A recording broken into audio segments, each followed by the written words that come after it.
তো এই কয়জনের সমন্বয়ে যে কমিটিটা গঠিত হয়েছে, সেই কমিটিটা এই বিস্ফোরণের কারণ, উৎস এগুলো খুঁজে বের করে আগামী 3 দিনের মধ্যে একটি প্রাথমিক রিপোর্ট আমাদেরকে দেবেন।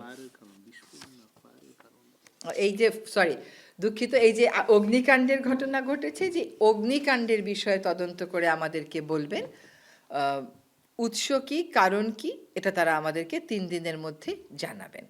এটা আমরা মনে করেছি যে আপনাদেরকে আমাদের জানিয়ে দেওয়া দরকার, সেজন্যই আজকে আমরা আপনাদের সামনে এসেছি। আপনাদের কোনো প্রশ্ন থাকলে জিজ্ঞেস করবেন। আমার ফায়ার বলা উচিত ছিল, সেখানে হয়তো আমি বিস্ফোরণ শব্দটা বলে ফেলেছি, বাট ফায়ার। জি বলেন।